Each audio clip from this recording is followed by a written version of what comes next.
आगे बढ़ते दिन की दूसरी बड़ी खबर का रुख करते चारा घोटाला मामले में लालू यादव को जोर का झटका लगा है। सुप्रीम कोर्ट ने लालू यादव के खिलाफ आपराधिक साजिश का केस चलाने को इजाजत दे दी है। सीबीआई ने लालू यादव और दूसरे आरोपियों के खिलाफ आपराधिक साजिश रचने और अन्य धाराओं को हटाए जाने के झारखंड हाईकोर्ट के फैसले को सुप्रीम कोर्ट में चुनौती दी थी। दरअसल हाईकोर्ट ने लालू यादव पर से साजिश चार्ज हटा दिया था। सुप्रीम कोर्ट के आदेश के बाद अब चारा घोटाले से संबंधित अलग अलग मामले में लालू यादव के खिलाफ केस चलेगा। आपको बता दें कि लालू यादव पर चारा घोटाले में 6 अलग अलग मामले पेंडिंग हैं। इनमें से एक मामले में लालू यादव को 5 साल की सजा हो चुकी है।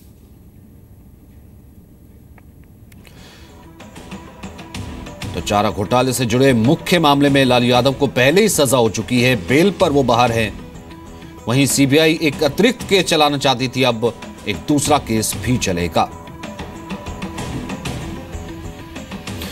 वहीं बीजेपी ने सुप्रीम कोर्ट के फैसले का स्वागत किया है। बीजेपी नेता और केंद्रीय मंत्री राजीव प्रताप रूडी ने तय समय में फैसले की उम्मीद जताई है। उनका कहना है कि पहले की तरह से सुप्रीम कोर्ट इन मामलों में भी राहत देगा। ये आरजेडी का कहना है। न्याय की प्रक्रिया है और उसी कारण आप चुनाव भी नहीं लड़ सकते हैं क्योंकि वो कन्विक्टेड हैं। तो मैं समझता हूं कि ये जो बहुत बड़ा स्कैम बिहार के सामने हमेशा हम लोगों ने चर्चा किया है, जिसमें 1000 करोड़ रुपया से ज्यादा उनके राजनीतिक ताकत का जो केंद्र बिंदु था, फॉर्डर स्कैम, समय लग गया। लेकिन मुझे लगता है कि उच्चतम न्यायालय ने जो निर्णय लिया है शायद सच इसमें उजागर हो जाएगा और जो कार्रवाई सुप्रीम कोर्ट के द्वारा की जा रही है ये काम अब समय से पूरा हो सकेगा, ऐसा हमारा विश्वास है। बिल्कुल झटका नहीं है। हम ट्रायल फेस कर रहे थे, हम ट्रायल फेस करेंगे और हम आज भी आपके समक्ष कहते हैं कि ट्रायल के दौरान सारी चीजें सामने आ जाएंगी और इसी सुप्रीम कोर्ट से पहले भी डीए केस में राहत मिली है, इसी से राहत मिलेगी। वहीं बीजेपी नेता शाहनवाज हुसैन ने यह कहा है कि लालू जी ने जो बोया है वही काट रहे हैं। शाहनवाज जी बिहार के पूर्व मुख्यमंत्री लालू प्रसाद यादव चारा घोटाले में आरोपी। अब सुप्रीम कोर्ट ने कहा कि 9 महीने के अंदर उन पर आपराधिक मामला चलाकर ट्रायल पूरा किया जाए। सिर्फ आरोपी ही नहीं है बल्कि उस केस में सजा याफ्ता भी है, बेल पर है। मामला ये था कि सारे केस को एक साथ सुना जाए या हर केस की अलग अलग मिजाज का केस है, उसको अलग अलग सुना जाए। तो सीबीआई सुप्रीम कोर्ट गई और सुप्रीम कोर्ट ने न्याय दिया है। भारतीय जनता पार्टी इसका स्वागत करती है क्योंकि चारा घोटाले में बहुत दिनों से ये मुकदमा चल रहा है और ये टाइम बाउंड किया, इसलिए तुरंत निर्णय होगा। 9 महीने के अंदर फैसले हो जाएंगे। जेडीयू, कांग्रेस और आरजेडी के नेता यही कह रहे हैं कि हमारे गठबंधन, चूँकि 2019 में लोकसभा चुनाव में बिहार में उन्हें मुंह की खानी पड़ेगी, इसलिए गठबंधन को तोड़ना चाहते हैं और इसलिए लालू यादव को फंसाया जा रहा है।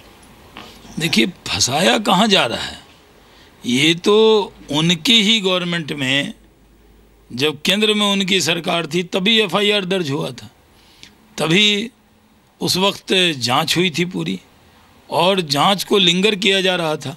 अभी तो सीबीआई अपना काम कर रही है, अब नीतीश जी को खामोशी तोड़नी है। उन्होंने कहा था हाई मॉरल ग्राउंड पे वो काम करते हैं, भ्रष्टाचार से कोई समझौता नहीं करते हैं। तो ये तो मामला आज आया। पहले जेल में टेप का मोहम्मद शहाबुद्दीन से लालू जी की बातचीत का मामला आया। तो इंतज़ार बिहार की जनता को है कि नीतीश कुमार जी खामोशी कब तोड़ेंगे।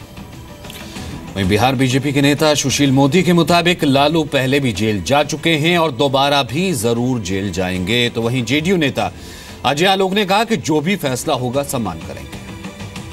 अब लालू यादव की मुश्किलें कई गुना ज्यादा बढ़ गई है।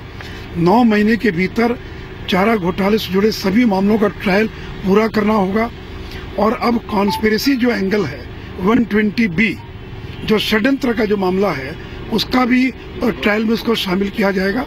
और मुझे पूरा विश्वास है कि जिस तरह से एक मामले में 1993 में लालू यादव को सजा हुई है, ये 4 मामले भी उसी प्रकार मिलते जुलते मामले हैं और इस चारों मामलों के अंदर लालू यादव को सजा निश्चित तौर पर होगी। सुप्रीम कोर्ट की या हाई कोर्ट के हर निर्णय का स्वागत करता है और उसे स्वीकार करता है। इसमें कुछ कहने या न कहने वाली कोई बात नहीं है। माननीय सुप्रीम कोर्ट का जो भी निर्देश आया है वो सभी के लिए मान्य है।